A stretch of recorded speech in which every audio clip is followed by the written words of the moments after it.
Hey, Nick Unsworth here, and I am so excited to introduce to you Shirley Solis, the hot tamale and firecracker from Miami.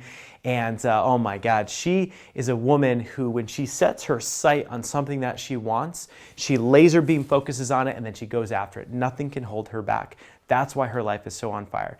To set the stage, how we ended up working together. So Shirley came to me as a client.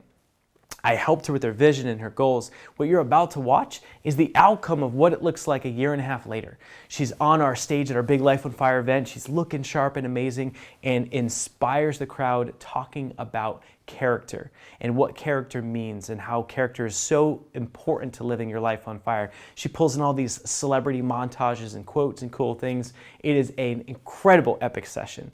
So with Shirley Solis, you talk about getting resourceful. When she wanted to hire me, she actually got a grant from the ambassador of Ecuador, turned that grant into a six-figure business.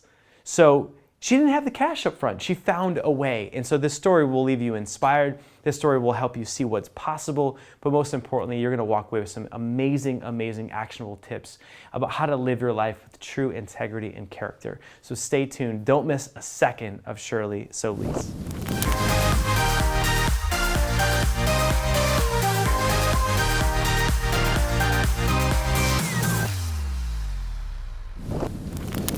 So who is here super ready to continue to transform your life this morning?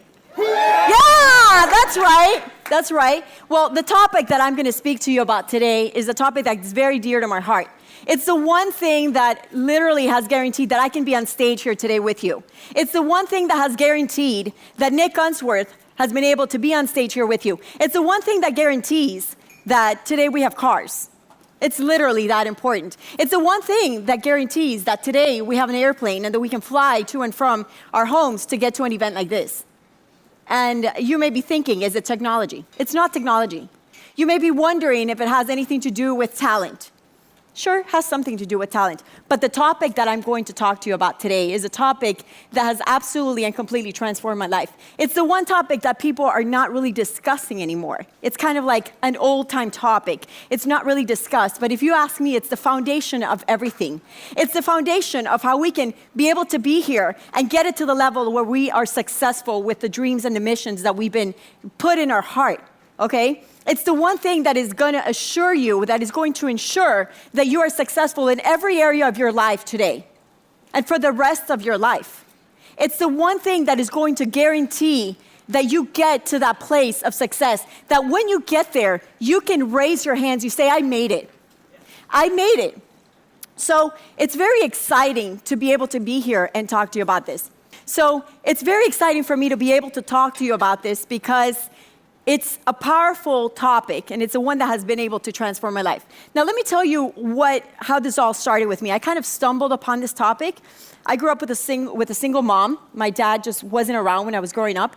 And you know, when I was in my mom had 2 jobs, so there wasn't a lot of training that went on in my life. Like, my mom taught me, she made sure, because she had 2 jobs, she would delegate to me and said, well, before I get home today, you got to make sure that your brother and you clean the bathroom. And, that kind of stuff, because it was what we needed to do. It was the abundance, the stuff that needed to happen around the house, the chores needed to get done. But there really wasn't a lot of training that went on in the house. There was, maybe my mom taught me to have good manners, but I have to be totally honest with you and tell you that the typical high school day for me went something like this, okay? Actually, let me start by telling you the night before. So the night before would start with something like, I'd wake up I'd go to sleep around midnight, just talking to my boyfriend, talking to the girlfriends by phone, maybe doing my homework last minute, and then around midnight, past midnight, I'd go to sleep. Right? Who can relate to that? Totally? In high school? Yeah. So then I'd go to sleep that night, and the next morning, at around 6:50 in the morning, the cool thing was that I had to be in school by 7:15. So by 7 in the morning, the bus would show up in my curve. I lived in a gated community, all right? So with this gated community, the bus came in at 6:50 in the morning. Well, it would come in through the gate on the left of the community. It would go all the way around. It would circle around the community, get to a certain corner where it would pick me up, and then it would exit that same gate. Well, guess what? I was supposed to be in school at 7:15. The bus was supposed to be at my stop at 7. At 6:50, it came in through that door, through the gate, because it took the bus like about 10 minutes to get through my community. So that was my cue. At 6:50 in the morning, I would hear the bus like, just getting over the bridge. And then I was like, oh, crap. And then I would like get up, start running, go to the bathroom, like brush my teeth, comb my hair, get dressed. And I would run out to the corner before, like to literally make it. And I was there by 7 in the morning. So like, tell me that's not skill. Like that's not skill, right? Yeah, hello, that's skill, right? So I would be able to do that. Then fast forward, I went to college. And in college, I remember taking an independent course study. And guess what? I'm so talented. Like I did a 50-page paper the night before. Like a whole 50-page paper with citations and everything. It was like all said, beautiful. I got an A the night before. I pulled an all-nighter and I went to the law library. I didn't even know anything about law. It was an international law course. That was crazy. I don't know what I was thinking. So I go to the law library. I pull an all-nighter, and beautiful. Like I get that done. Get an A. Well, that worked great. Who cares that I'm procrastinating? Who cares that I, take a little bit long to delay this? Eventually, my bad habits caught up with me. I started having children. I got married when I was 18 years old. By 19, I had my first child. By 2021, I had my second. Immediately, like 9 months after that, I had my third child. I had 3 children in 3 years. 3 children in 3 years. 3 little boys. Oh my gosh. Like that makes a difference too, by the way. So 3 boys in 3 years. And guess what happened? My bad habits caught up with me. Suddenly, the fact that I would wait until the last minute was not an easy thing. So the fact that I was, had these bad habits, it finally caught up with me. It finally said, Shirley, you can't wing it anymore in life. You can't wing it, because if you wing it in life, you're just not going to make it. Your children are going to get your bad habits. They're going to, it was like they would wake up and then they would me up. And if anybody here has children, that doesn't work well. It does not work. It works well today because I've trained them already, but it didn't work well back then when they were like, oh, what do you do? What happens with mom? So it was literally a very challenging experience. So yeah, I decided that I couldn't live my life like that. I couldn't wing it anymore because I had a responsibility to myself. I had a responsibility to my children. And I wanted to be able to be an example to them. I just couldn't wing it anymore. So you know what? I stumbled upon character. And that is the topic that I want to talk to you about today. And I stumbled upon character because I decided to homeschool my children. For whatever the reason, I decided that that was going to be the best solution. You guys can ask me about it afterwards. It's powerful. I totally believe in it. I believe it builds leaders. It creates critical thinkers. The reason why my children are the way they are today, the reason why I feel like I'm able to stand in stage here today is because for over 16 years, I've been able to homeschool my children, and I have read our personal library is over 3,500 books. Just our personal library, full walls of books, because I became a reader. With them, by being able to homeschool them, I had the education, the second chance to the education I never got in high school.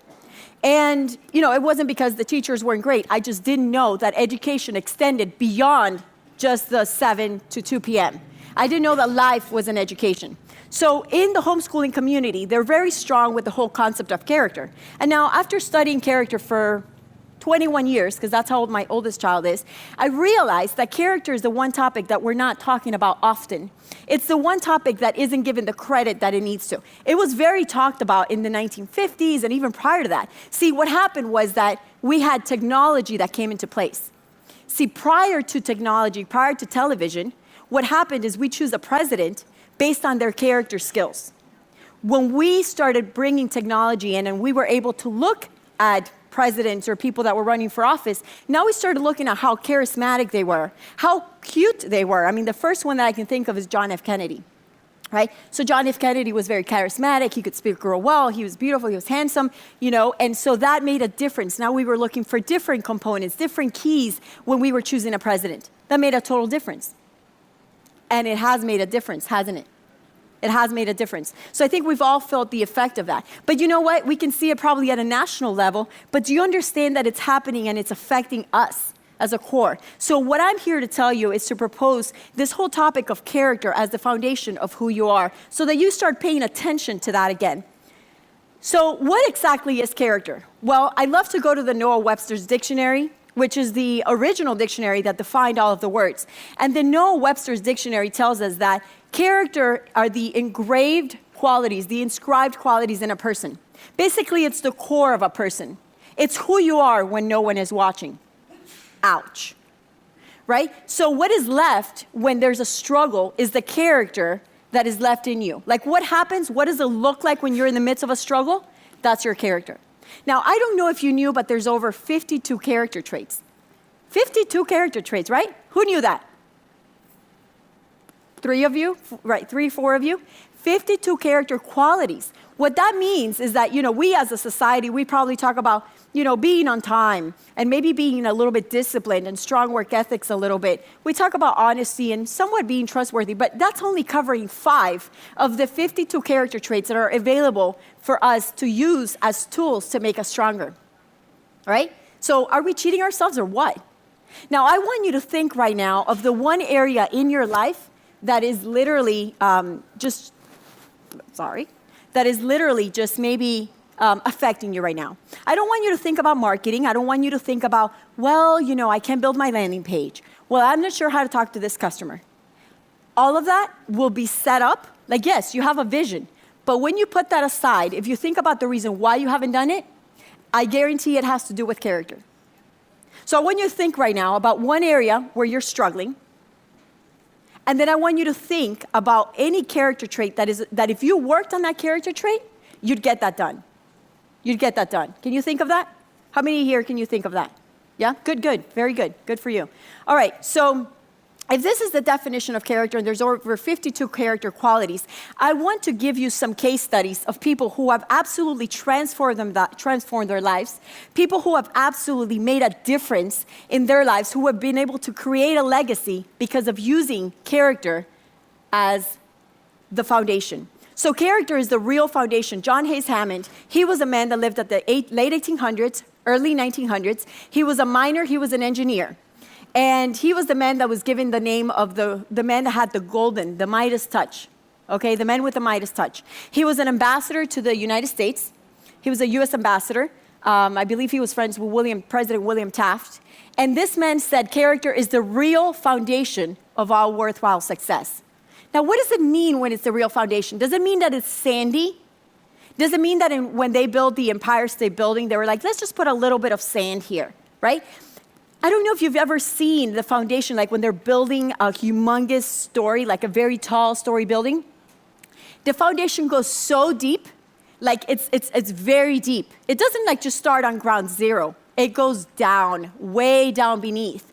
That's what this means, that character is the real foundation of all worthwhile success. Real foundation meaning it goes deep. It's the one thing that's going to help you stand your ground. It's the one thing that's going to make sure that when the winds come, you're grounded, right? Who wants to be grounded here? When you're not moved from left to right, but you're standing still no matter what comes at you.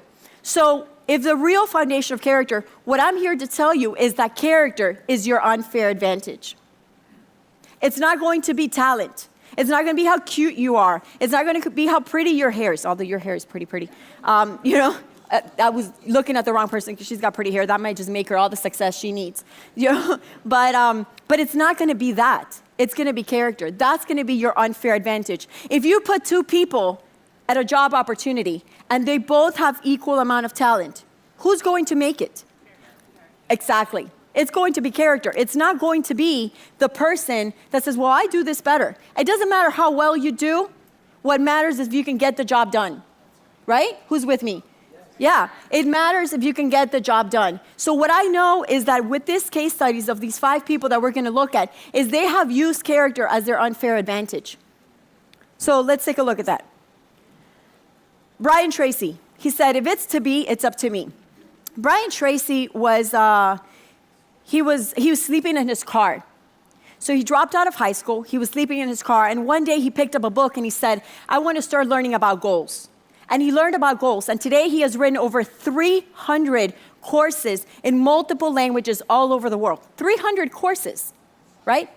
300 courses for people all over the world in multiple languages. People pay him $500 million to be able to do consulting for their companies. That's huge numbers, right?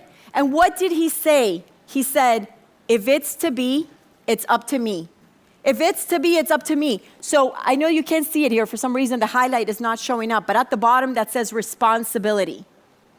That is an example of personal responsibility. Brian Tracy understood that no matter what his circumstances, he was sleeping in his car, he dropped out of high school, but he understood the power of personal responsibility as his unfair advantage. And he said, if it's to be, it's up to me. I am not going to let my circumstances dictate where I go. I am not going to let my circumstances tell me whether I make it or not in life. It doesn't matter how strong the hill is. It doesn't matter if it's all rocky. It doesn't matter, God, that looks complicated. It doesn't matter. But he understood that it was going to be because of the determination and the personal responsibility that if it's to be, it's up to me. Who's with me? Yeah. Absolutely. If it's to be, it's up to me. And if it's to be, it's up to you.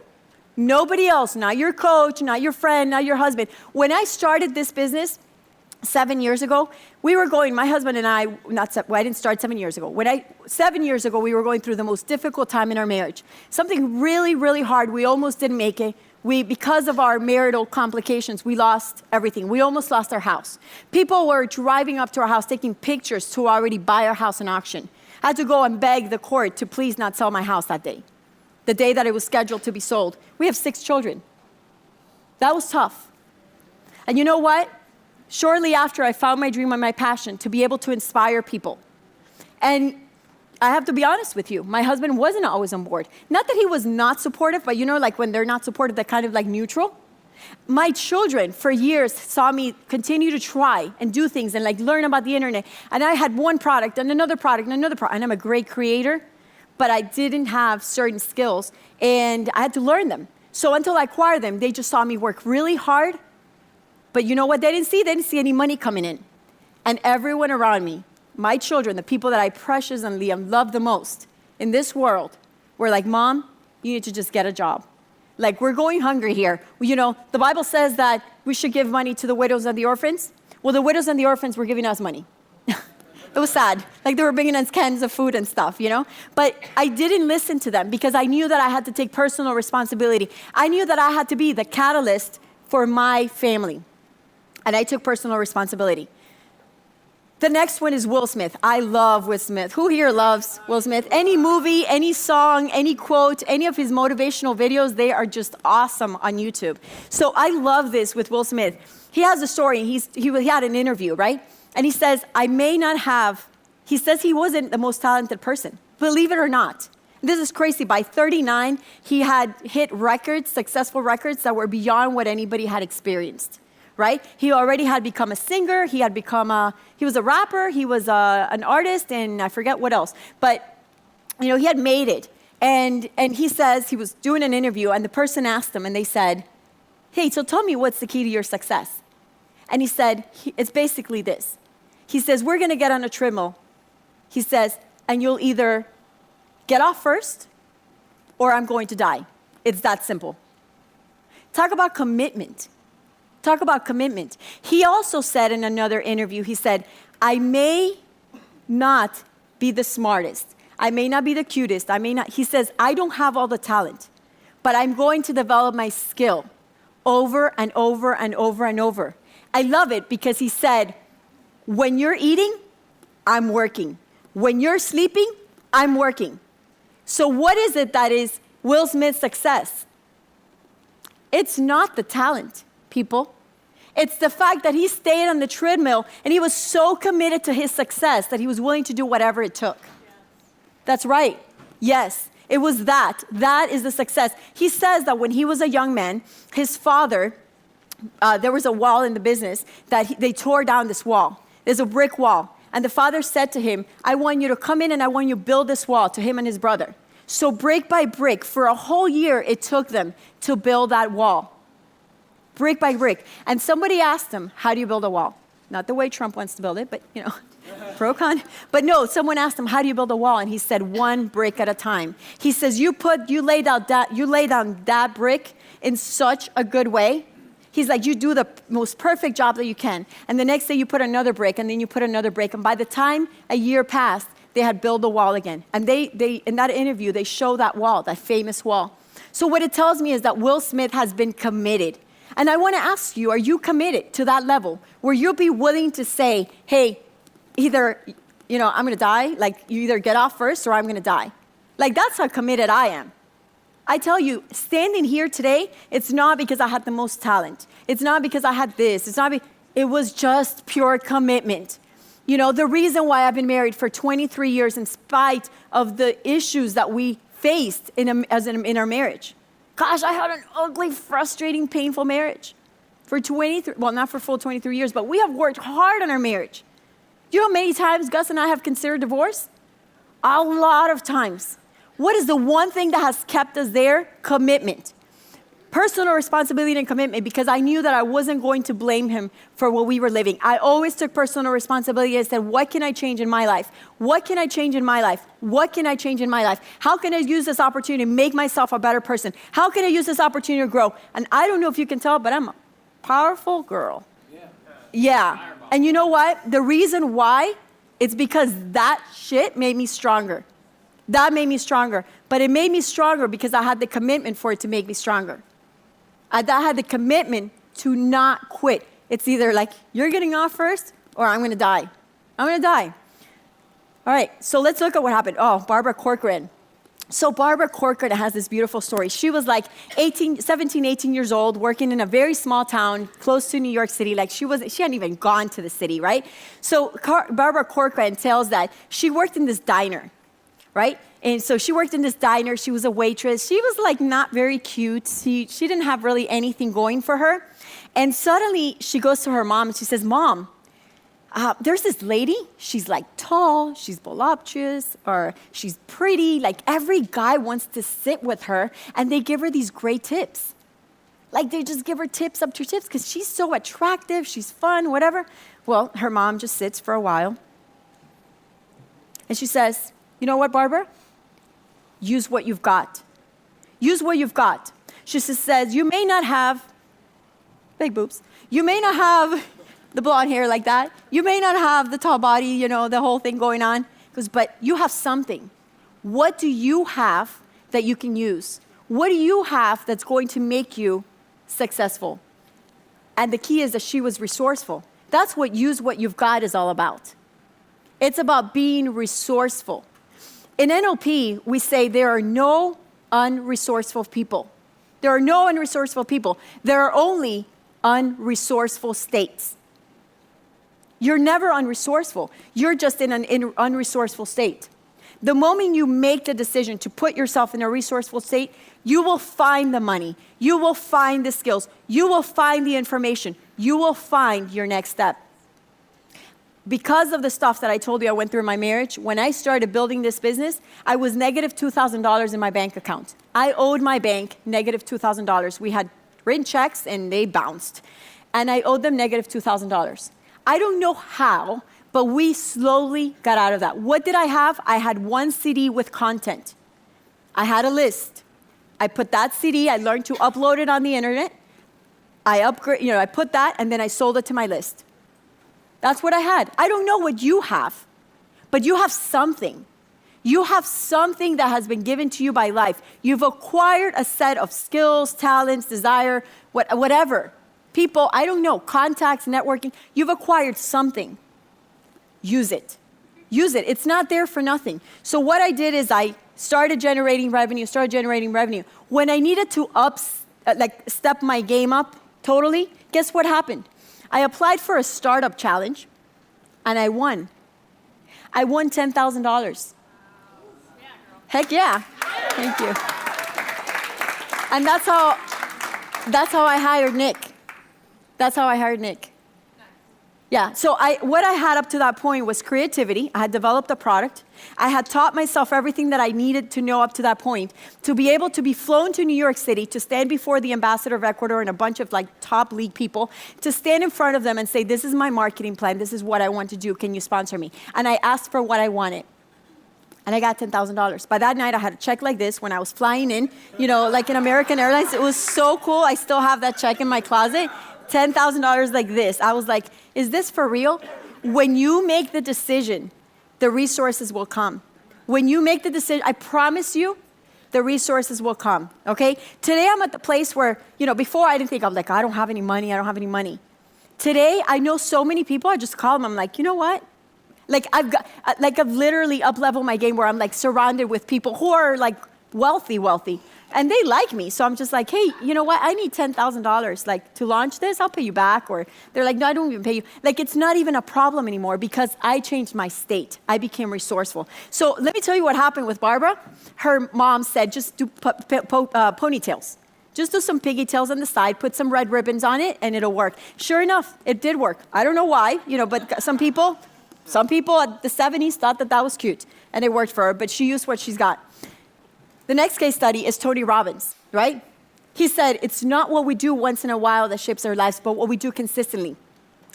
That is about consistency. He has daily habits. Some of his daily habits are he does personal reading 30 minutes a day, every single day. He has a moment of gratitude. Who here knows that you cannot set a goal until you've been in a state of being thankful for what you do have? That's right. Because you know what happens when we set a goal for the future without being present and being thankful for the present? We become ungrateful. We're like, I hate this, I want that, I don't like what I have right now. It's like you first have to take a moment to be grateful, and then you set the goal. Because then the universe and God understands and realizes that you have what it takes. Like, this person is grateful for where they're at, let's give them more. It's talking about stewardship at that point. And so consistency. Tony Robbins says that he has been consistent day in and day out. Now, who here can understand that Barbara Corcoran has also been consistent? That Will Smith has been consistent, right? Who here knows that if you're going to work out, it can be a one time in the gym? If you're going to make it in this, in your business, in your life, it's consistency. Take one thing. It's called mastery. Tony Robbins talks about that all the time. You want to acquire mastery and you want to acquire excellence.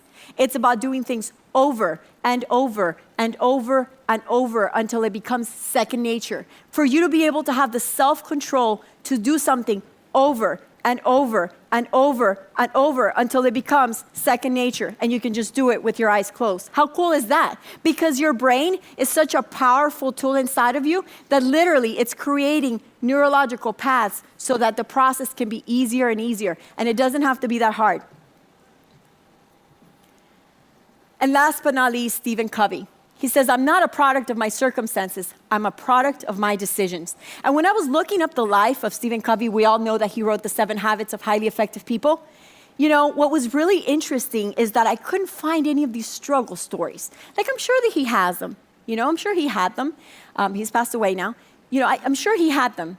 But I couldn't find them. Like, I wanted to find the story like Tony Robbins, like, he was overweight and this efficiency. The story like Brian Tracy that he slept in his car. Like, I wanted to find that story. And I couldn't find the story. I was like, what the heck? Did nobody do research on this guy? Like, does he not have any stories? Like, what's going on? So I kept researching, and I found one story. And it's not even a negative story. It was about a man who wrote a blog post, and this man had been acquainted with Stephen Covey when he was in college. So he says that Stephen Covey was a Mormon, a strong man of faith who loved to share about his faith with others. And he says that he met this man who writes a blog post, and he says, I want you to come with me. We are going to the biggest intersection that this city has. And I think it was in Harvard. And so he goes, we're going to stand here. I'm going to stand on this box.